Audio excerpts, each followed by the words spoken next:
بسم اللہ الرحمن الرحیم۔ السلام علیکم محترم سامعین اور عزیز طلبہ کرام، امید کرتا ہوں کہ آپ تمام احباب خیر و عافیت سے ہوں گے۔ آج کا ہمارا سبق نمبر 27 ہے، جس میں ہم شاعر الحارث بن ہشام بن المغیرہ، ان کا تعارف یہ ہے کہ یہ شاعر ابو جہل کے بھائی ہیں۔ غزوہ بدر میں کفار کی جانب سے جنگ میں شریک تھے، لیکن میدان سے فرار ہو گئے تھے، بعد میں اسلام لائے ہیں، اور جلیل القدر صحابہ میں سے ان کا شمار ہوتا ہے۔ مذکورہ اشعار میں اپنے فرار کے عذر کو بیان کر رہے ہیں کہ وہ غزوہ بدر سے فرار ہوئے تھے، بھاگے تھے۔ تو یہ الحارث بن ہشام رضی اللہ عنہ صحابی ہیں۔ تو آئیے ان کے اشعار کو پڑھتے ہیں، اس کے بعد ترجمہ اور تشریح کرتے ہیں۔ وقال الحارث بن هشام بن المغيرة ابن عبد الله بن عمرو بن مخزوم: الله يعلم ما تركت قتالهم حتى علوا فرسي بأشقر مزبدي، وشممت ريح الموت من تلقائهم في مازق والخيل لم تتبدد، وعلمت أني إن أقاتل واحدا أقتل ولا يضرر عدوي مشهدي، فصددت عنهم والأحبة فيهم طمعا لهم بعقاب يوم مرصدي۔ تو ترجمہ شروع کرتے ہیں۔ کہتے ہیں اللہ یعلم، کہ اللہ تعالی جانتے ہیں، ما ترکت قتالہم، میں نے مسلمانوں سے قتال نہیں چھوڑا، حتیٰ یہاں تک کہ علو فرسی، یہاں تک کہ انہوں نے جھاگدار خون کے ساتھ میرے گھوڑے پر چڑھائی کی، باشقر مثبت، اشقر مثبت کہتے ہیں جاگ لانے اور نکالنے والا، الزبد جاگ کو کہتے ہیں، یعنی اشقر مثبت سرخ جاگ والا خون، ایسا ایسا ایسا خون کہ جس میں جاگ ہو، ٹھیک ہے۔ تو جب میں نے دیکھا کہ گویا کہ میرے اوپر ایسے گھڑ سوار یا ایسے گھوڑوں والے کہ جن کے گھوڑے خون سے سرخ تھے، لال تھے، تو ایسی حالت میں میں دوڑ بھاگا کہ میں نے تمہارا قتال نہیں چھوڑا تھا، الا یہ کہ جب میرے گھوڑے پر ان کے گھوڑے غالب آ گئے، اوپر بلند ہوئے، اور وہ سرخ جاگ والے گھوڑے تھے، خون سے لت پت تھے۔ وشممت، اور میں نے سونگا، ریح الموتی، موت کی خوشبو، اور میں نے ان کی جانب سے موت کی بو سونگی۔ وشممت ریح الموت من تلقائهم، من جانبهم، من طرفهم، ان کی طرف سے جب میں نے موت کی بو سونگی، فی مازق، مازق کہتے ہیں تنگ جگہ کو، والخیل لم تتبددی، جب کہ گھوڑے متفرق نہ تھے، یعنی وہ متحد تھے، وہ یکجا تھے، ان میں انتشار نہیں پھیلا تھا، باغ دوڑ نہیں تھا، بلکہ وہ ہمیں قتل کر سکتے تھے۔ تو جب ایسی حالت تھی، میں ایک تنگ جگہ میں تھا اور گھوڑے اپنی جگہ پر مستقر تھے، تو میں وہاں سے وعلمت انی ان اقاتل واحدا، میں جان چکا تھا کہ اگر میں اکیلے ہی کسی سے قتال کروں گا، اقتلو، میں بھی مارا جاؤں گا۔ وعلمت انی ان اقاتل واحدا مفردا منفردا، کسی ایک کو بھی قتل کر دوں گا تو میں مارا جاؤں گا، ولا یضرر عدوی، اور میرے دشمن کو کوئی نقصان نہیں پہنچے گا، مشہدی، میری حاضری کی وجہ سے، مشہدی میرا یہاں پر حاضر ہونا، تو اس لیے میں غائب ہو جاتا ہوں۔ ولا یضرر، ضر یضر، عدوی، میرے دشمن کو میری حاضری سے کوئی نقصان نہیں پہنچے گا۔ فصددت بمعنی اعرضت، تو میں بھاگ گیا، صددت اعرضت، میں نے اعراض کیا، عنہم، ان سے، والاحبۃ فیہم، چنانچہ میں نے ان سے روگردانی کی اور دوست و احباب ان میں تھے، طمعا لہم، دوستوں کے لیے ایک معین دن کے بدلے کی امید پر، بعقاب یوم مرصدی، عقاب یوم ایک دن کی امید پر، مرصد کہ ہم تاک لگا کر بیٹھیں گے، یعنی دشمنوں سے اس امید کی وجہ سے میں نے اعراض کیا کہ آئندہ کسی دن تیاری کر کے دوستوں کا بدلہ دشمنوں سے لوں گا۔ طمعا لہم، میں نے یہ لالچ اور حرص کیا کہ عقاب میں لوں گا، انتقام میں لوں گا، یوم مرصدی، کسی ایک خاص دن میں، کسی ایک خاص دن جس میں ہم تاک لگا کر بیٹھیں گے اور ان سے ہم لڑیں گے۔ آگے بڑھتے ہیں۔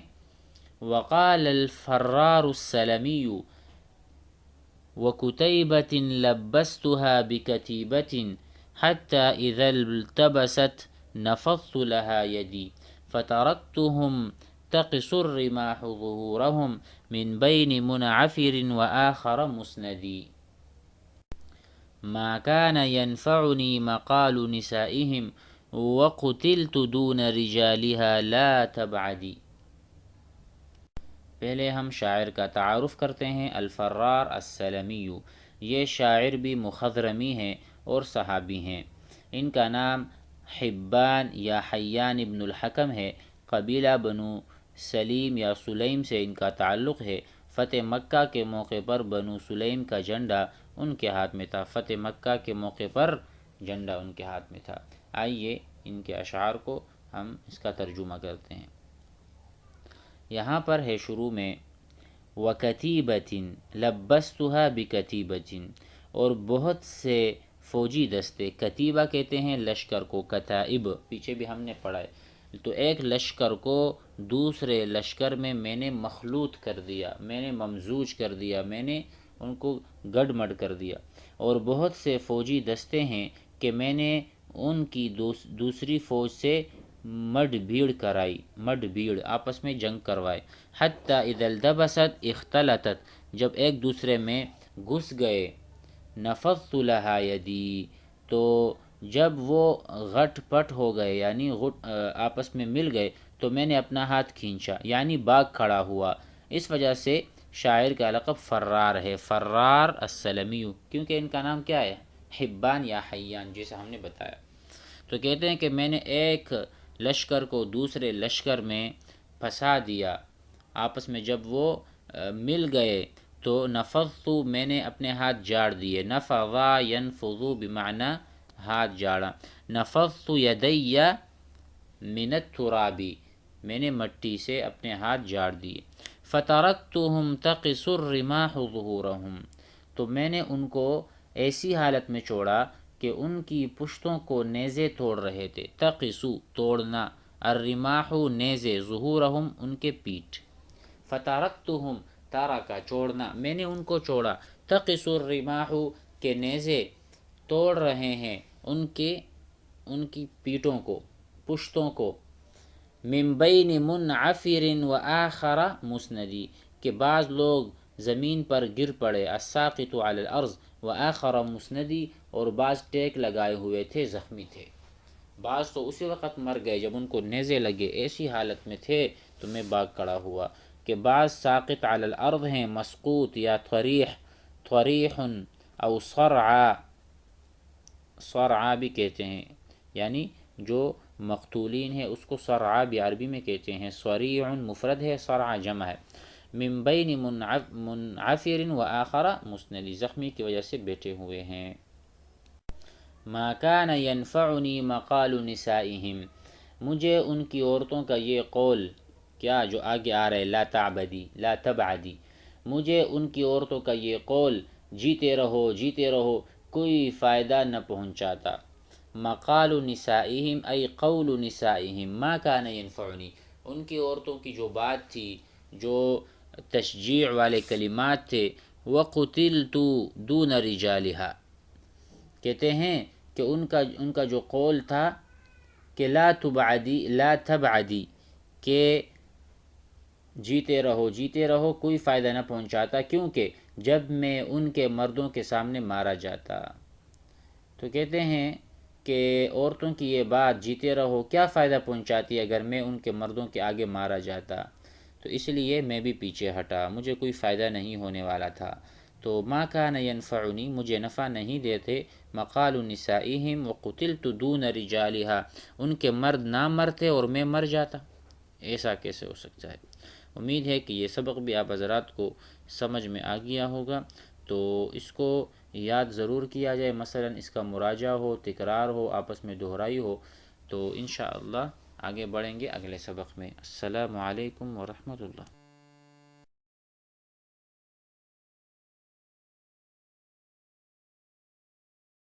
بسم اللہ الرحمن الرحیم۔ السلام علیکم محترم سامعین اور عزیز طلبہ کرام، امید کرتا ہوں کہ آپ تمام احباب خیر و عافیت سے ہوں گے۔ آج کا ہمارا سبق نمبر 28 ہے، جس میں ہم اشعار پڑھیں گے جو معقل بن عامر کے ہیں، جن کا تعلق قبیلہ بنی اسد سے ہے۔ ہوا یوں کہ بنی عامر اور بنی تمیم کی جنگ میں شدید زخمی ہوا، تو شاعر جو ہیں معقل بن عامر، جن کے یہ اشعار آ رہے ہیں، معقل بن عامر نے اس آدمی کو اٹھایا اور گھر لے جا کر اس کی مرہم پٹی کی، تو شاعر اسی کو بیان کر کے کہتا ہے۔ تو یہ اشعار پڑھتے ہیں، ترجمہ اور تشریح کرتے ہیں۔ وقال بعض بني أسد يديت على ابن حسحاس بن وهب بأسفل ذي الجذات يد الكريم قصرت له من الحماء لما شهدت وغاب عن دار الحميم أنبئه بأن الجرح يشوي وأنك فوق عجلزة جمومي ولو أني أشاء لكنت منه مكان الفرقدين من النجوم ذكرت تعلة الفتيان يوما وإلحاق الملامة بالمليم۔ ترجمہ کرتے ہیں، یہاں جو زخمی ہوا تھا ان کا نام ہے ابن حسحاس، جو قبیلہ بنی عامر سے تھا۔ ان کی جنگ بنی تمیم سے ہوئی تھی، یہ زخمی ہو گئے۔ ابن حسحاس اسے معقل بن عامر لے گئے تھے، مرہم پٹی کی تھی، اور یہ اشعار اب وہ بیان کر رہے ہیں۔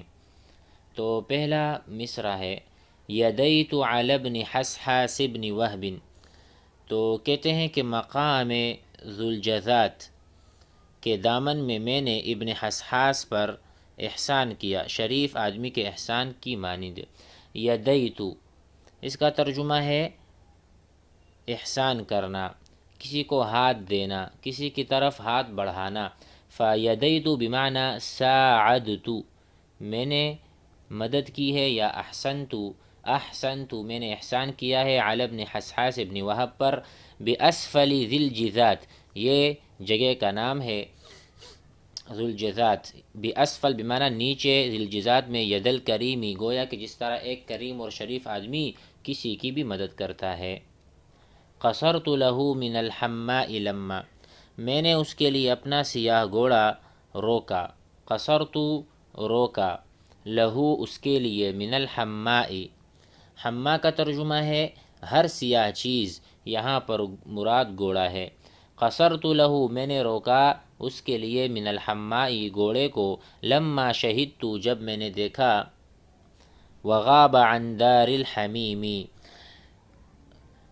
جب اس کے پاس حاضر ہوا، عندما شہدت شہد یشہد جب میں حاضر ہوا، اور وہ اپنے دوست کے گھر سے دور تھا۔ وغاب عن دار الحمیم دار الصدیق، میں نے اس وقت گھوڑا روکا جب وہ اپنے دوست کے گھر سے دور تھا، اور میں نے اس کی مدد کی، جیسا کہ پہلے شعر میں گزر چکا ہے۔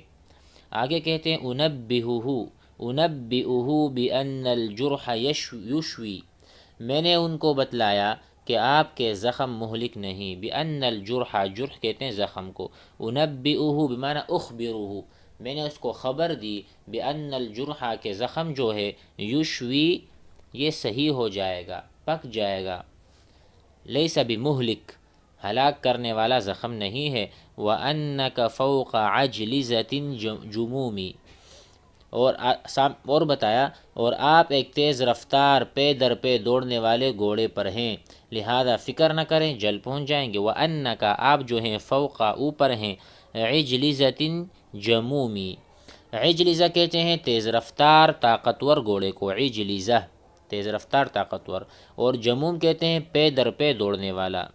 تو یہ گھوڑے کی صفات بیان کی گئی ہیں۔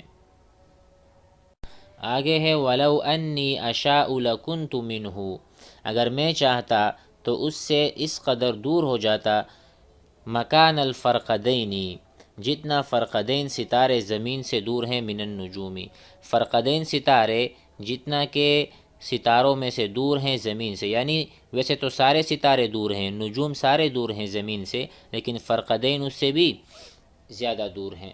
تو اس سے مراد ولو انی، اگر میں چاہتا اس سے دور بھاگتا، اس کی مدد کے لیے نہ آتا، اس کے لیے گھوڑا نہ روکتا، مرہم پٹی نہ کرتا، لکنت منہ، تو میں کر سکتا تھا، لیکن میں نے نہیں کیا۔ ٹھیک ہے، آگے کہتے ہیں ذکرت تعلت الفتیان قوما، لیکن مجھے جوانوں کی ایک دن گپ شپ اور ملامت کا کام کرنے والے کے ساتھ ملامت کا الحاق یاد آ گیا۔ یعنی اس سے مراد کیا ہے پورے شعر سے؟ دیکھو، ذکرت تعلت الفتیان یوما، میں نے گپ شپ والوں کا، جوانوں کا میں نے وہ بات مجھے یاد آ گئی، وہ الحاق الملامتی بالملیمی، کہ ملامت کرنے والے پھر ملامت کریں گے وہ جو گپ شپ کرتے ہیں۔ تو اس سے مراد کہ اگر میں دور چلا گیا تو جوان تذکرہ کرتے ہوئے مجھے ملامت کریں گے۔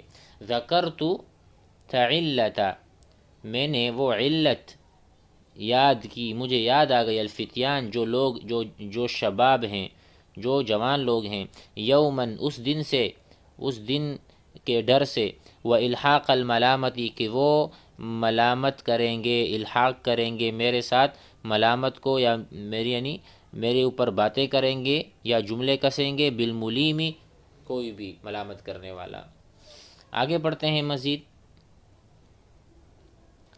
وقال شداخ بن يعمر الكناني قاتلي القوم يا خزاع ولا يدخلكم من قتالهم فشلوا القوم أمثالكم لهم شعر في الرأس لا ينشرون إن قتلوا أكلما حاربت خزاعة تحدوني يا تحدوني كأني لأمهم جمل۔ آگے بھی پڑھ لیں۔ وقال الحسين بن الحمام المري تأخرت أستبقي الحياة فلم أجد لنفسي حياة مثل أن أتقدم فلسنا على الأعقاب تدمى كلومنا ولكن على أقدامنا تقطر الدم نفلق هاما من رجال أعزة علينا وهم كانوا أعق وأظلم۔ ترجمے سے پہلے، تشریح سے پہلے پس منظر اور تعارف بیان کرتے ہیں۔ تو ان اشعار کا پس منظر یہ ہے کہ بنو کنانہ اور بنو خزاعہ دونوں ایک دوسرے کے حلیف تھے۔ دریں اثنا بنو خزاعہ و بنو اسد کے درمیان جنگ چھڑ گئی۔ خزاعہ کو شکست ہوئی، خزاعہ نے اپنے حلیف کنانہ کو مدد کے لیے بلایا، لیکن بنو اسد کے خلاف مدد کرنے سے بنو کنانہ نے انکار کر دیا۔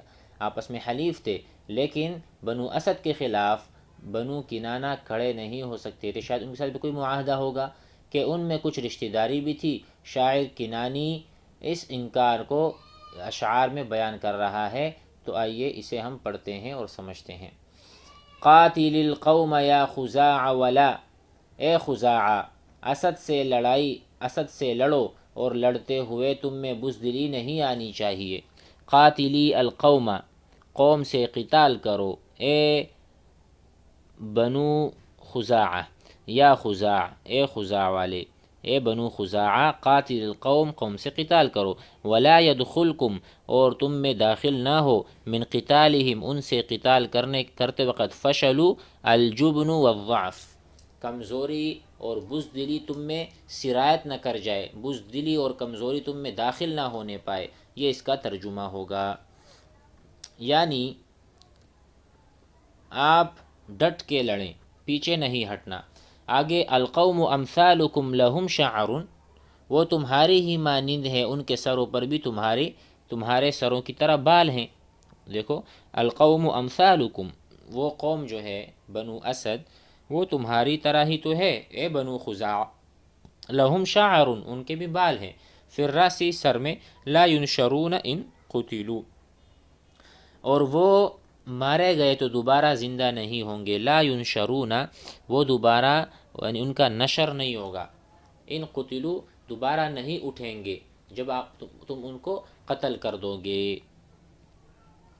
اکلما حاربت خزاعۃ تحدونی، کہا کیا جب بھی قوم خزاعہ لڑے گی، اکلما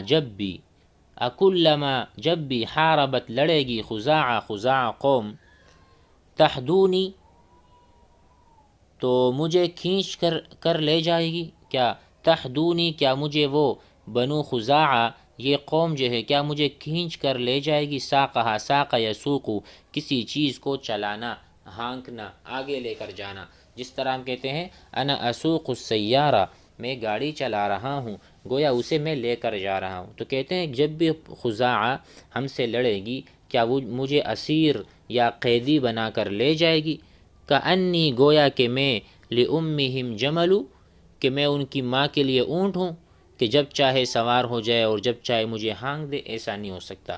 تو گویا کہ اپنی شجاعت بیان کر رہے ہیں، کبھی وہ غالب آئیں گے تو کبھی ہم غالب آئیں گے، ہم ان کے چوپائے یا ان کے اونٹ نہیں ہیں، جب چاہیں ہمیں لے جائیں۔ تحدونی تسوقنی کأنی لأمہم گویا میں ان کی ماں کا اونٹ ہوں، جمل۔ اچھا آگے بھی ہم نے پڑھا ہے تو وقال الحسین بن الحمام المری، یہ شاعر ہیں زمانہ جاہلیت اور اسلام کے، یعنی اس نے زمانہ جاہلیت بھی پایا ہے اور اسلام بھی پایا ہے، اور یہ صحابی بھی ہیں الحسین رضی اللہ عنہ۔ دیکھو مصغر مخضرم صحابی، ٹھیک ہے، حسین مصغر ہے، حسین مخضرم ہے، یعنی دونوں زمانے پائے ہیں، اور یہ پھر بعد میں صحابی بھی بنے ہیں۔ کہتے ہیں تأخرت استبقی الحیات فلم اجد، میں جنگ سے مؤخر ہوا، پیچھے ہٹا، اس حال میں کہ میں زندگی کو باقی رکھنا چاہ رہا تھا۔ تأخرت میں پیچھے ہٹا، استبقی الحیات میں زندگی کو باقی رکھنا چاہ رہا تھا، فلم اجد تو مجھے نہیں ملا، لنفسی حیاتا مثل ان اتقدم، کہا کہ میں جنگ سے مؤخر ہوا اس حال میں کہ میں زندگی کو باقی رکھنا چاہتا تھا، مگر پیش قدمی کی مانند عمدہ زندگی میں نے نہیں پائی، یعنی فلم اجد لنفسی میں نے اپنے نفس کے لیے نہیں پایا، حیاتاً زندگی، مثل ان اتقدم مثل اس کے کہ میں آگے بڑھوں، یعنی اگر میں آگے بڑھا تو یہ زندگی کی میرے اچھے دن ہوں گے اور بہت اچھی زندگی، جو لطف بڑھنے میں ہے وہ پیچھے ہٹنے میں کہاں، جو بڑھنے میں لطف ہے وہ پیچھے ہٹنے میں کہاں۔ تو کہتے ہیں فلسنا علی الاعقاب تدمى قلومنا، چنانچہ ایڑیوں کو ہمارے زخم خون آلود نہیں کرتے۔ فلسنا علی الاعقاب، اعقاب کہتے ہیں ایڑیوں کو، ایڑی، عقب و اعقاب، ٹھیک ہے، تدمى قلومنا کہتے ہیں ہماری جو ایڑیاں ہیں اس کو ہمارے زخم خون آلود نہیں کرتے، ولیکن علی اقدامنا تقطر الدم، بلکہ ہمارے زخم ہمارے آگے قدموں پر خون گراتے ہیں، ہمارے قدم آگے قدموں پر خون گراتے ہیں۔ اس سے مراد کیا ہوا؟ مطلب یہ ہے کہ جنگ میں ہم پیٹھ نہیں دکھاتے کہ دشمن ہماری پشت میں زخم لگانے پر قادر ہو، جس کی وجہ سے ہماری ایڑیوں پر خون بہنے لگے، بلکہ ہم آگے بڑھتے ہیں اور جسم کے سامنے کے حصے پر زخم لگتے ہیں، چنانچہ خون آگے قدموں پر گرتا ہے۔ سمجھ میں آئی بات کہ بھئی میرے پیر ہیں تو پیر کا جو آگے والا حصہ اس پر خون گرتا ہے، ٹپکتا ہے جب ہم زخمی ہوتے ہیں۔ اس سے مراد کیا کہ ہم سینہ بسینہ لڑتے ہیں، ہم اعراض نہیں کرتے، ہم بھاگتے نہیں، ہم پیٹھ نہیں دکھاتے دشمن کو، یہ مراد ہے۔ کیونکہ پہلے کیا کہا؟ فلسنا علی الاعقاب تدمى قلوبنا تدمى دماؤنا علی الاعقاب لا بل علی امام الاقدام۔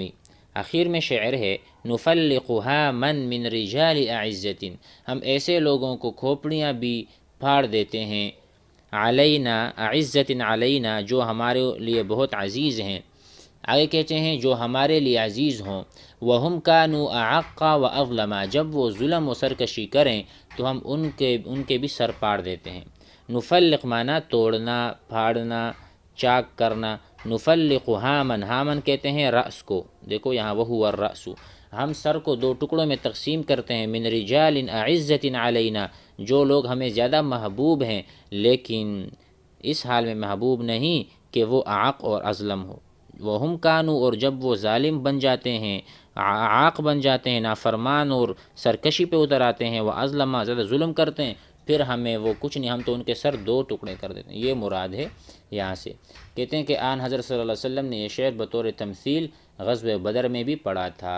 نفلق هاما من رجال اعزت علینا وهم كانوا اعق واظلم۔ امید ہے آج کا سبق بھی آپ حضرات کو سمجھ میں آ گیا ہوگا۔